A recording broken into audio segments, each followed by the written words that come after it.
Pada bagian ini kita akan membahas mengenai simulasi passive sniffing ya. Kita akan mensimulasikan passive sniffing. Jadi sniffing itu sendiri pada prinsipnya adalah sebuah proses yang memonitoring dan mengcapture paket-paket data yang melewati suatu jaringan ya. Kemudian sniffing itu sendiri dilakukan oleh sniffer. Ya, dilakukan oleh sebuah software atau hardware yang disebut dengan sniffer. Nah, salah satu contoh sniffer itu adalah Wireshark. Nah, Wireshark ini adalah software, ya. Kemudian sniffing itu sendiri sebetulnya proses sniffing itu sendiri sebetulnya berguna untuk melakukan proses troubleshoot ya, untuk melakukan proses perbaikan jaringan komputer.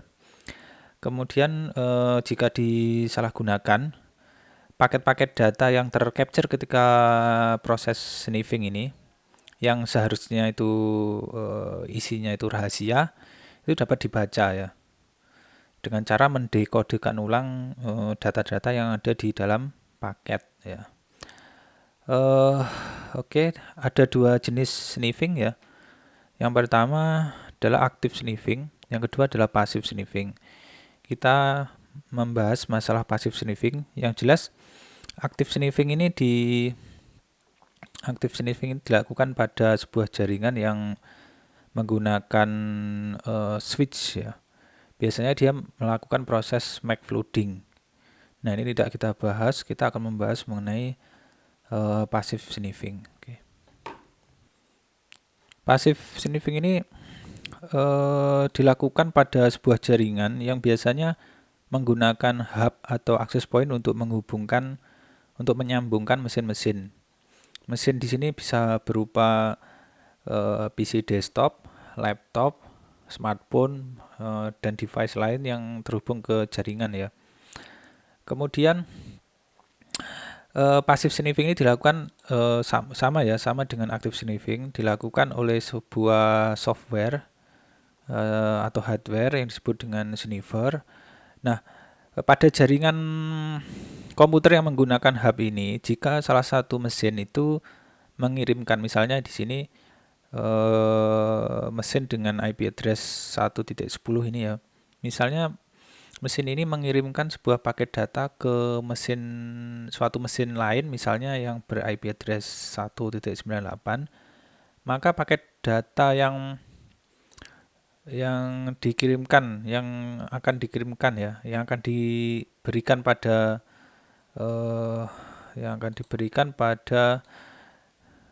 yang ber-IP address 1.98 ini tidak hanya dikirimkan ke sini saja, ke tujuan saja, tapi ke semua mesin yang terhubung ke hub. Jadi ini juga diterima di sini. Ya, jadi paket ini diterima di sini. Nah, kalau ini nanti ini ya.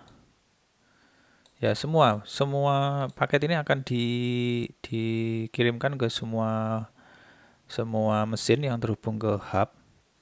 Ya. Kemudian jika paket ini diterima oleh sniffer, maka sniffer dapat mengcapture paket ini kemudian menganalisisnya. Ya.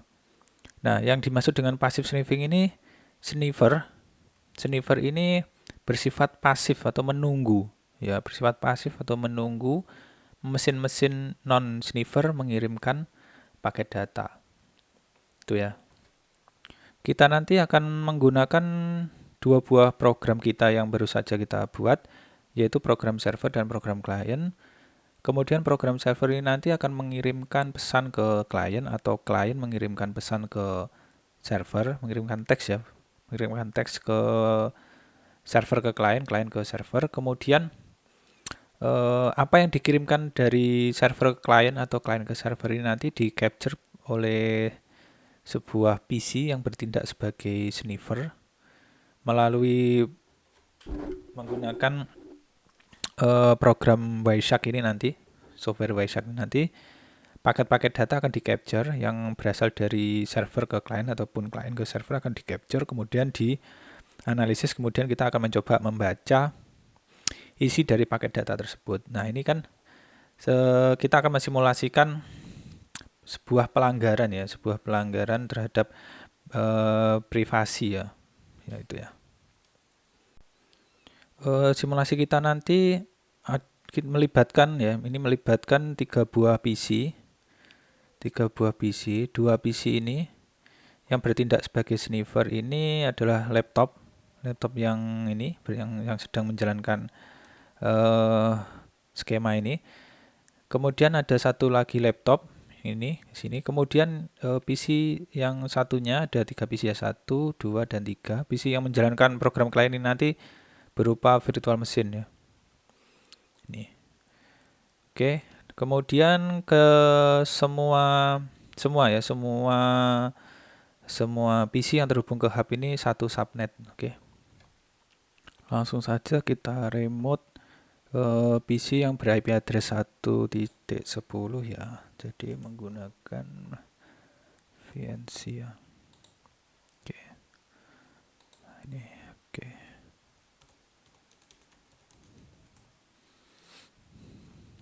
Oke. Ini PC dengan IP address 1.10 ini ya. Bentar kita cek aja.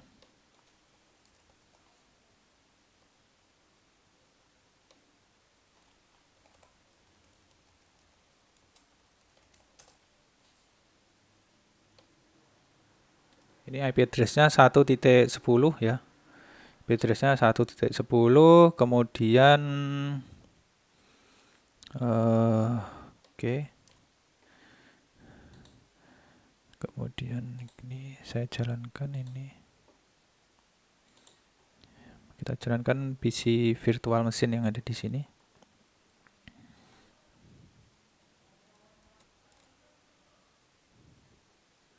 Kita tunggu booting sampai selesai ya. Oke, kita masukkan password.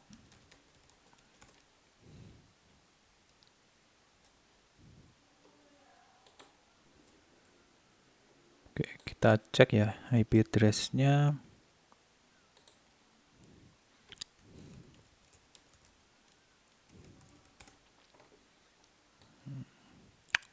Oke, ini IP address-nya 172.16.1.98 ya. Jadi ini 1.98, ini 1.10 sebelah kiri ini. Yang ini coba kita ping test. Pak sudah nyambung ya. 172.16 1.10. Oke, ini sudah tersambung. Oke, kemudian kita jalankan program kita ya. Program server yang di sini sebagai server. Oke. Kemudian yang ada di sini sebagai klien. Oke. Di sini oke. Oke.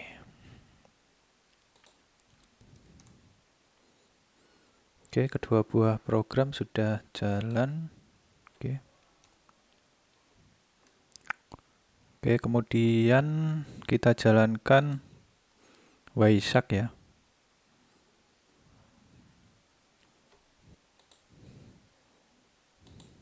Oke. Ini Waisak. Tunggu sampai selesai. Oke. Pertama nanti kita akan mengcapture terlebih dahulu ya. Kita akan mengcapture terlebih dahulu, kemudian kita akan menyimpan hasil capture dari paket-paket data yang di antara IP address 1.10 ke 1.98 ini. Kemudian paket-paket datanya nanti akan kita simpan ke sebuah file. Baru kemudian kita menganalisis file hasil proses capture tadi ya. Kita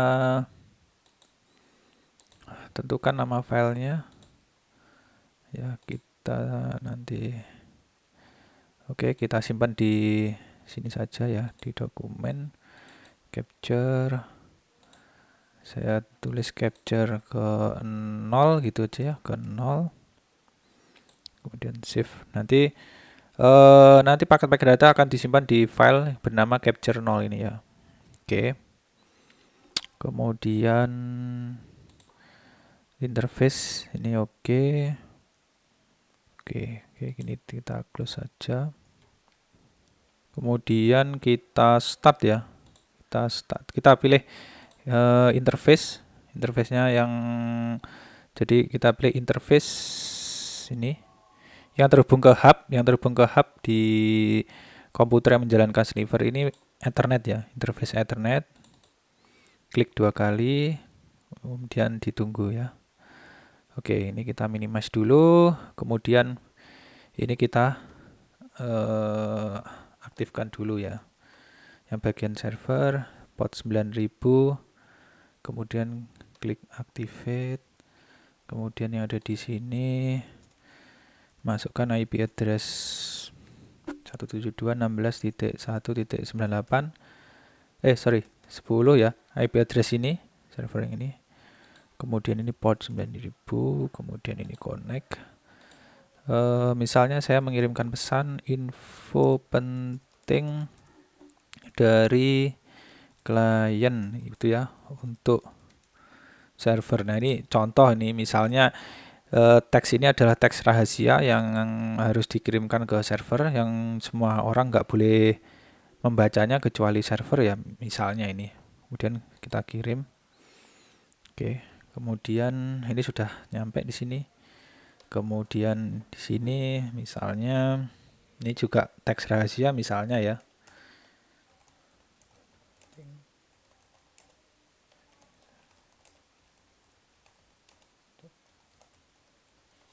Nah, misalnya seperti ini, kemudian send.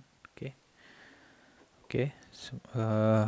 Kita akan mengcapture teks ini. Kemudian kita kembali ke Wireshark. Ya, setelah itu kita stop ya, kita stop. Oke, kita minimize dulu. Kemudian ini bisa kita shutdown ya, ini bisa kita close, ini juga bisa kita close. Oke. Ini kita shutdown saja karena simulasi kita sudah selesai. Ini juga saya close. Oke, jadi kita menganalisisnya secara non real time ya. Jadi kita menganalisis paket-paket data yang tercapture ini secara non real time ya, tidak real time ya. Offline lah ya, offline ya. Oke. Oke, kemudian kita buka saja file hasil capture kita, capture 0 tadi ya. Kita open. Nah, ini baru kita baca. Jadi hasil capture kita seperti ini ya. Setiap baris ini adalah paket data ya. Paket data yang diterima oleh bukan yang diterima ya, yang didengar ya, yang didengar oleh Wireshark ya. Jadi yang didengar oleh ini ya. Jadi per baris ini adalah per paket data.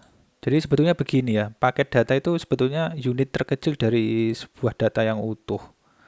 Ya, bisa kita lihat, bisa kita pahami seperti itu.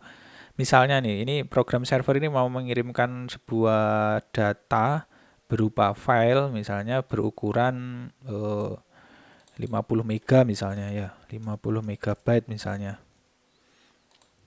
Nah, file yang sebesar 50 megabyte ini sebetulnya tidak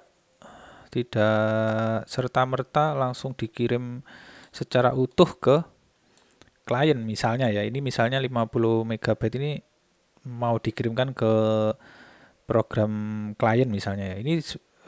Ini tidak serta-merta 50 mega ini dikirim secara langsung ke komputer tujuan, tidak. Tapi file yang utuh ini dipecah-pecah ya, dipecah-pecah ke bagian-bagian yang lebih kecil ya, ke bagian yang lebih kecil, kemudian diberi header. Bagian yang kecil-kecil ini kemudian diberi header ya. Jadi bagian yang kecil-kecil ini kemudian diberi header. Ini tentunya ukuran ini memiliki ukuran tertentu ya, sudah ditetapkan berapa gitu, ada ukurannya, ada ketentuannya. Setelah ini dipecah menjadi unit-unit yang lebih kecil, pecahan kecil ini kemudian ditambah header. Setiap ini ditambahi header. Nah, kemudian per unit yang kecil ini baru dikirimkan. Kemudian setelah dikirimkan satu per satu, kemudian diterima di tujuan ya, di komputer tujuan, baru kemudian digabungkan lagi menjadi satu data yang utuh. Nah, paket data itu bisa kita pahami sebagai unit-unit yang kecil-kecil ini. Ya, ini satu paket data, satu paket data, satu paket data, satu paket data. Oke, itu ya. Kemudian kita kembali ke Wireshark. Jadi ke ini kita.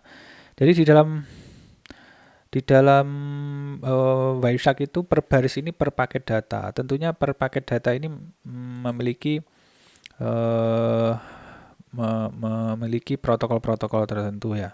Nah, kolom sebelah sini ini, kolom sebelah 1, 2, 3, 4, 5 ini menunjukkan paket data ini menggunakan jenis protokol apa terletak di baris ke-5 di sini. Oke, ya di sini ya. Nah, ini source ini asal dari paket data komputer yang memilih yang mengirimkan ya, komputer yang mengirimkan paket data. Nah, destination ini komputer yang menerima paket data di sini. Nah, ini waktu. Sebelah kiri ini waktu. Kemudian ini panjang paket data. Nah, ini panjangnya paket data. Ini harusnya satuannya byte ya, ini harusnya. Kemudian ini info. Oke. Nah, kita nanti akan menganalisis paket-paket data yang berasal dari IP address 172.16.1.10 dan 172.16.1.98. Nah, paket-paket data yang lain kita abaikan sementara. Kita bisa memfilter dari sini ya. Kemudian ip.source seperti ini ya. Sama dengan 172.16.1.0, kita masukkan subnetnya 24 ya. Oke. Nah, ini oke. Kemudian ini masih terlalu banyak ya. Jadi paket yang ditujukan ke 254 juga masih terbaca, berarti ini ringnya kita persempit ya. Oke, ini 1.10 ya. Itu dan n ya. N ip.source sama dengan 172.16.1.98. Jadi kita hanya memperhatikan paket-paket data yang berasal dari dua IP ini ya. Oke, sorry, ini OR ya, bukan N. OR ya. Oke. Kemudian ini masih 1.254 masih masuk. Jadi di sini boleh kita logiknya boleh kita buat seperti ini, ip.source sama dengan 172.16.1.98, kemudian ini kita set ke destination. Oke. Kemudian ini juga sama di sini n ip.destination sama dengan 172.16.1.10. Jadi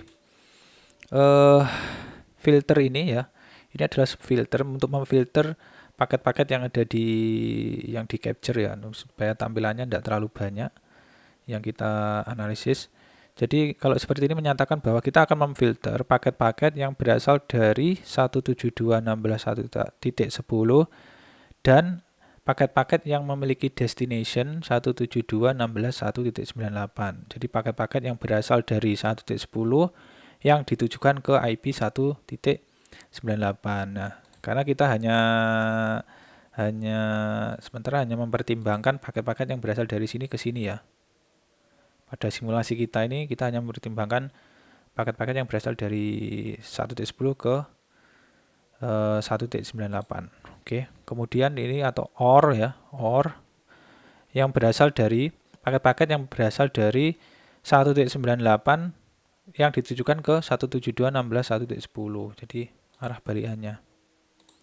Arah ke sini juga arah ke sini. Jadi kita akan memfilter paket-paket yang berasal dari ini ke sini, dari sini ke sini, oke? Oke. Kemudian kita apply saja. Oke, sudah filternya sudah berjalan, kemudian ini sudah terfilter beberapa paket.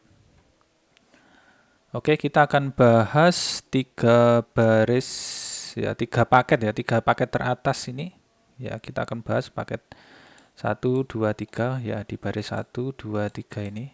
3 baris ini kita akan bahas terlebih dahulu. Kita kembali ke program server ya di sini. Jadi ketika pengguna program server ini memasukkan nomor port TCP kemudian klik tombol activate, sebetulnya dia itu membuat sebuah objek ya, yang namanya server socket. Ini objek server socket. Kemudian setelah terbentuk objek server socket ini, metode accept dipanggil. Ya, metode accept yang ada di objek server socket dipanggil, yang mana metode ini akan menghasilkan sebuah objek socket ketika ada koneksi yang masuk. Ya. Nah, koneksi yang masuk ini berasal dari program klien, yang mana program klien memasukkan IP address dari program server dan memasukkan nomor port TCP, kemudian klik connect. Ketika diklik connect di sini, ya kita klik connect di sini.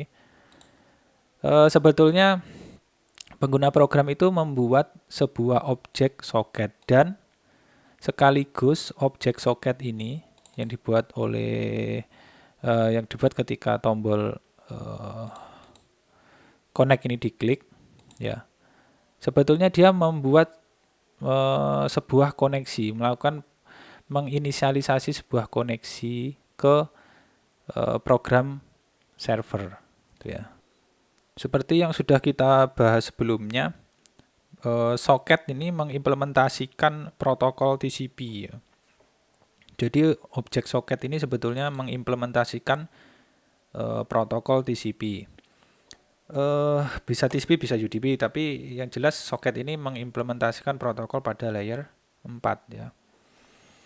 Kemudian ketika membuat sebuah socket dengan memasukkan IP address dan nomor port tujuan, ya, begitu baris 89 ini dieksekusi, sebetulnya baris 89 ini membuat sebuah TCP session antara komputer yang menjalankan program klien dengan komputer yang menjalankan program server. Jadi sebetulnya ini membuat sebuah TCP session ya. Jadi dia sebetulnya membuat sebuah TCP session. Nah, kita ya di sini ya. Ketika ini dibuat, kemudian kita memasukkan IP address dan nomor port tujuan, sebetulnya ketika pembuatan objek ini di statement ya, statement yang menyatakan pembuatan objek socket ini dieksekusi, sebetulnya dia itu membuat sebuah TCP session ya.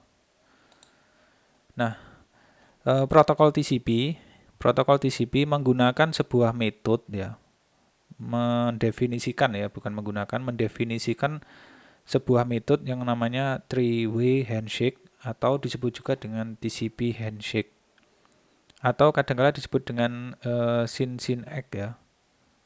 Jadi Protokol TCP itu mendefinisikan sebuah metode ya, mendefinisikan sebuah metode namanya three-way handshake atau TCP handshake. Ini metode ini digunakan untuk membuat sebuah TCP session antara dua host ya. Sebetulnya dia membuat TCP session antara dua host sebelum TCP session ini dibentuk, sebelum data sebenarnya itu dikirim. Ya. Three-way handshake ini, dinamakan three-way handshake memang three-way handshake ini terdiri dari 3 langkah. Pertama, soket akan mengirimkan sebuah paket, ya, sebuah paket kosong tanpa ada datanya, ya, yang disebut dengan paket SYN di sini, kirim ke server soket. Kemudian server soket akan memberikan paket balik ke soket, yaitu paket tanpa data yang disebut dengan SYN ACK ya. Kemudian soket akan mengirimkan balik paket sebuah paket yang kosong juga tanpa ada datanya, disebut dengan ACK ya. Makanya ini disebut dengan three-way handshake karena memang terdiri dari 3 langkah. Jadi langkah pertama, langkah kedua, langkah ketiga, dan ini disebut juga dengan SYN ACK ya. Karena objek soket ini dibentuk pada program klien, dan program klien berjalan di IP address 172.16.1.98, dan objek server soket ini dibentuk pada program server, yang mana program server berjalan di IP address 172.16.1.10, maka paket SYN ini ya memiliki source IP 172.16.1.98 dan memiliki destination 172.16.1.10. Nah, ini bisa kita lihat di Wireshark ya. Nah, ini paket yang pertama ini ada sebuah paket dengan source 1.98, destination 1.10. Jadi ini paket ya, ini per paket. Kemudian kalau saya klik di sini, nanti muncul detail ada di tengah ini ya, detail per paket ini muncul di tengah ini, dan ini dalam byte, kemudian ini sudah dalam bentuk terstruktur, atau kita bisa mengklik 2 kali. Nah, di sini berarti ini detail untuk paket dengan nomor 148 ya. Oke. Sebetulnya setiap paket ini memiliki, bisa kita gambarkan seperti ini. Nah, ini adalah satu paket. Gambaran kasarnya seperti ini. Jadi ada bagian data, ada bagian header. Ya, ini ada bagian data, ada bagian header. Ini TCP header, ini IP header, dan ini Ethernet 2 header ini. Nah, karena paket SYN, kemudian paket SYN ACK dan paket ACK ini hanya digunakan untuk membentuk sebuah TCP session, bukan digunakan untuk mengirimkan data, maka bagian data ini kosong. Jadi ketiga paket ini hanya memiliki header saja, hanya berupa header.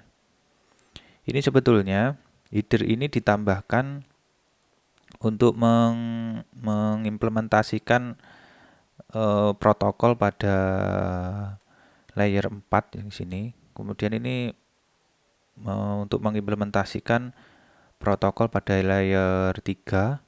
Di sini digunakan untuk mengimplementasikan protokol pada layer 2. Ya, jadi penambahan header ini digunakan untuk mengimplementasikan protokol-protokol tadi ya.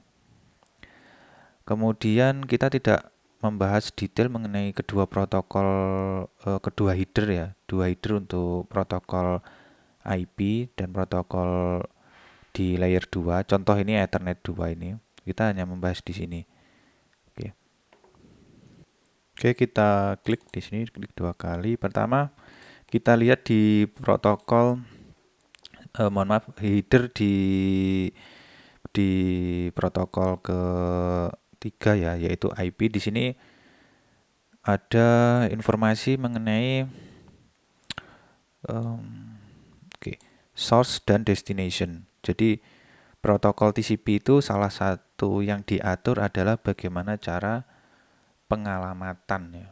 Nah, alamat yang diatur pada protokol IP atau protokol di layer 3 itu disebut dengan IP address ya. Jadi alamat yang didefinisikan pada protokol IP disebut dengan IP address. Nah, di sini kita lihat di sini ada paket kita ini memiliki address 172.16.1.98.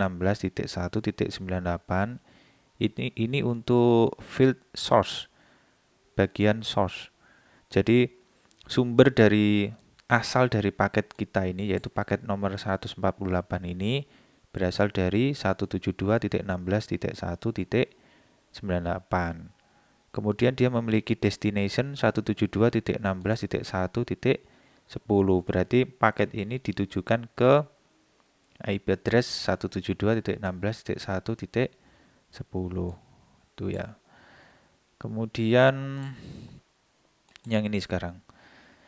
Header untuk TCP atau TCP header di sini yang perlu kita eh, perhatikan adalah ini ya. Source port ini asal dari port. Jadi ketika program klien kita ini kita klik ya, tombol connect ini saya klik ya. Klik begitu. Maka oke, oke.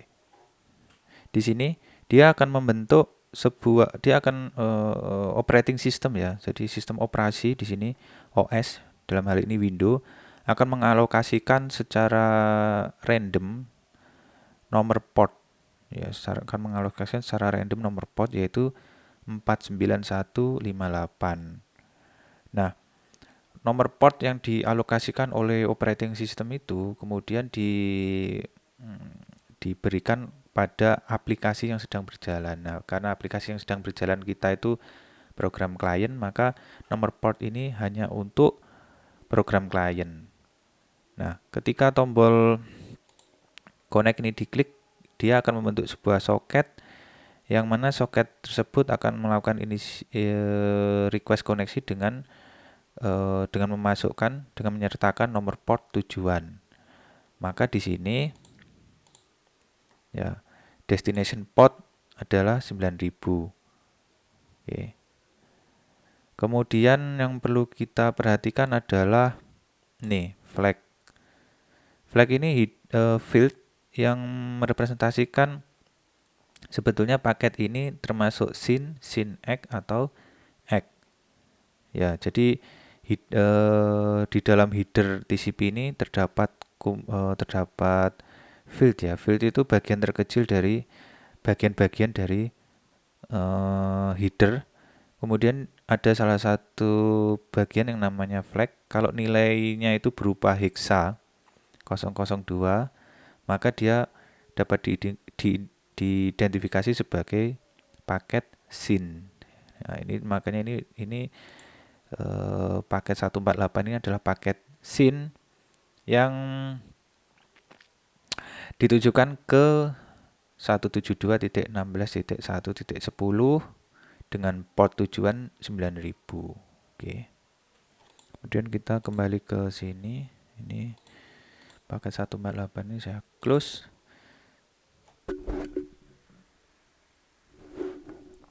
Jadi paket ini merepresentasikan ini ya. Oke, 148 itu tadi merepresentasikan ini paket yang ini. Kemudian kita bahas yang paket SYN X. Ini bisa saya detailkan. Saya klik 2 kali. Prinsipnya sama dengan yang tadi, yaitu paket 151 ini berasal dari IP address 172.16.1.10 dengan tujuan 1.98 ya. Kemudian di sini bisa kita lihat. Jadi ketika SYN ya, paket SYN itu ini saya klik aja.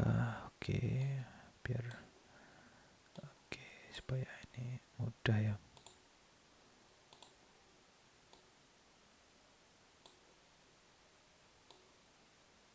Oke.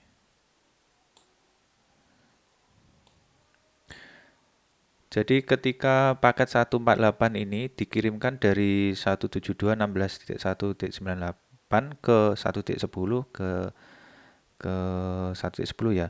Dia menyertakan informasi mengenai source port di sini dengan nomor 49158 dan source ini. Jadi dia menyertakan informasi ini. Jadi informasi ini semua dikirimkan ke 1.10, IP address 172.16.1.10. Kemudian IP address 172.16.10 setelah menerima paket 148 ini, paket dengan nomor 148 ini, dia akan menggunakan informasi yang ada di dalam paket tersebut untuk mengirimkan sebuah paket balik ya, mengirimkan sebuah paket balik ke pengirim yaitu 172.16.1.98. Jadi ini dikirim ke 1.10, 1.10 mengirim balik ke 98, 1.98 menggunakan paket dengan mengirimkan paket 151. Ya, makanya di sini yang semula di sini source port 49158 maka di sini menjadi destination port. Yang semula di sini source IP 172.16.1.98 maka 1.98 di sini menjadi destination. Dan di sini terdapat field flag ya. Di sini ada sebuah header. Flag ini bernilai apa namanya? Heksadesimal 0x012. Kalau 0x012 ini berarti diidentifikasi sebagai paket SYNX. Ya, jadi setelah SYN dikirim, SYNX dikirim balik ke sini. Nah, kurang lebih seperti itu. Nah, paket 151 ini yaitu merepresentasikan gambar yang ini. Oke. Kemudian soket akan mengirimkan paket lagi ke server soket yaitu paket X. Nah, ini bisa kita lihat di Wireshark. Nah, di sini. Kemudian dia akan mengirimkan paket X ya ke 172.16.1.10. Nah, di sini bisa kita lihat di bagian flag. Nah, di sini ada nilai heksadesimal 010. Jadi ini X ya. Mengindikasikan sebuah paket yang bertanda X di sini. Ini paket X di sini. Oke, ini sama juga ini paket kosong. Ketiga paket ini kosong ya.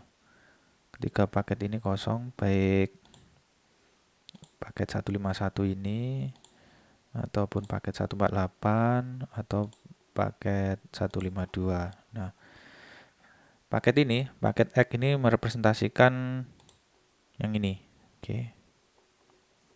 Kemudian kita kembali dulu ke program klien ya.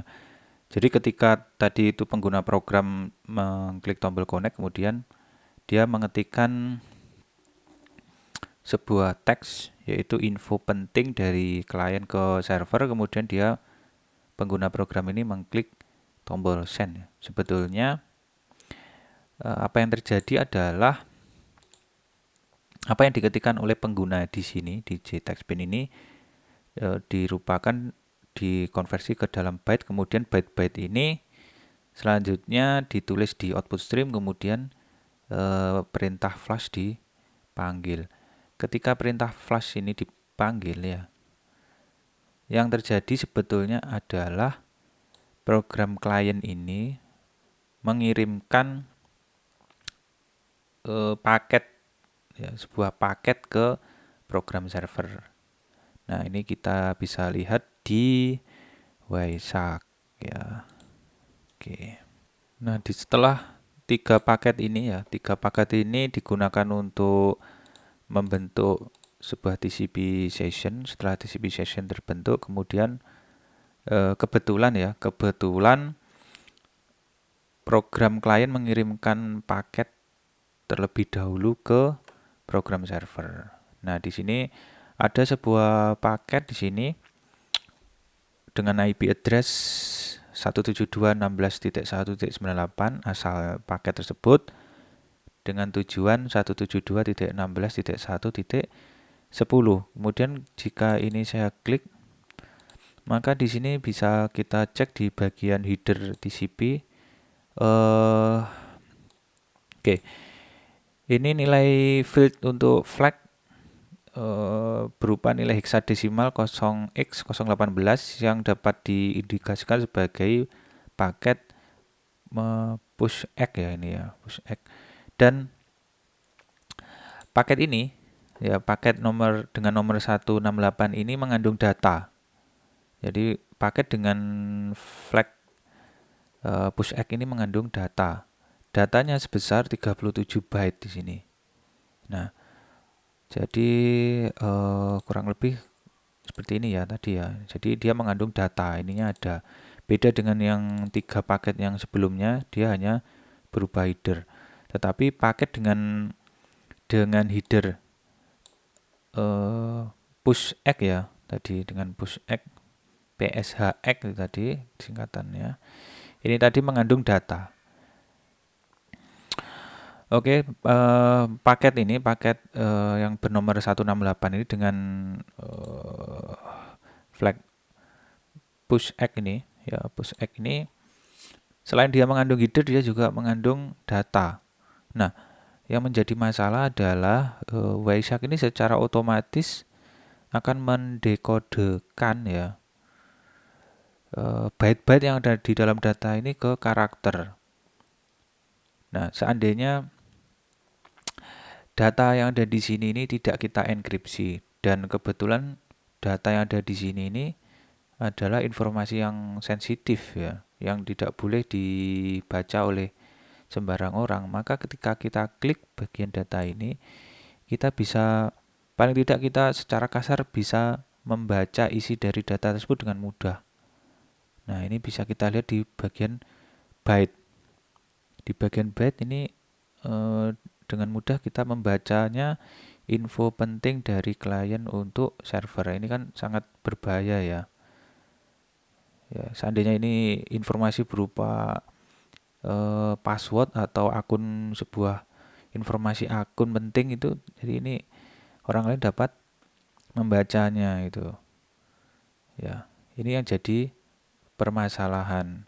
Dan solusinya kita paling tidak harus melakukan proses enkripsi terhadap bagian data ini. Oke. Nah, termasuk pula tadi pengguna program setelah sisi program klien mengirimkan pesan ke server, dia di sisi program server juga mengirimkan pesan ke klien. Nah, ini bisa kita lihat di Wireshark.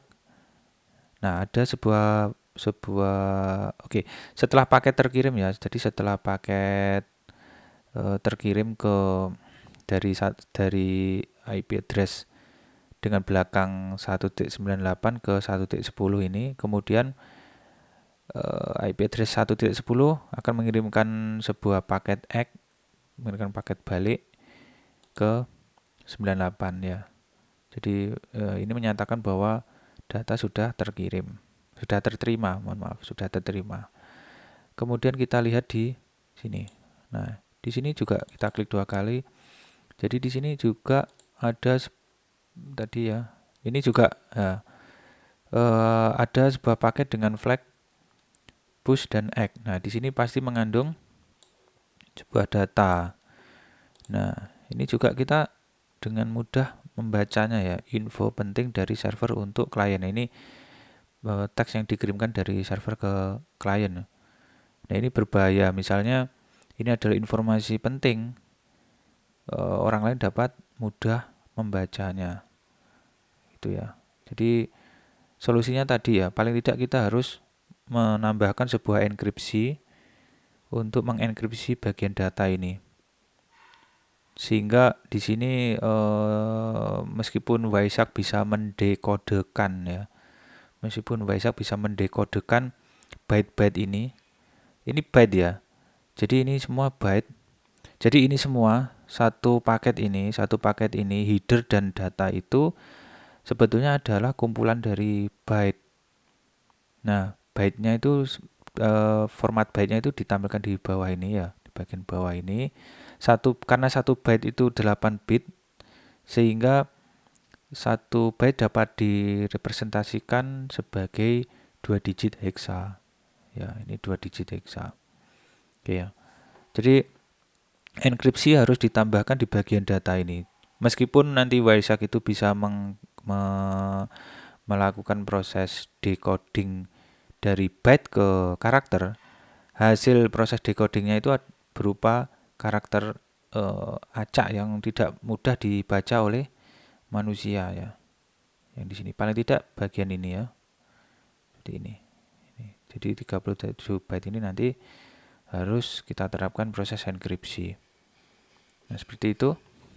Kemudian setelah paket ini terkirim ya dari program server ke program klien, kemudian program klien akan mengirimkan sebuah paket tanpa data ke program klien ya dengan flag X ya, sama dengan yang di atasnya ini. Nah, pada video selanjutnya kita akan membahas bagaimana penerapan enkripsi supaya bagian data ini tidak mudah dibaca oleh orang yang tidak memiliki hak ya.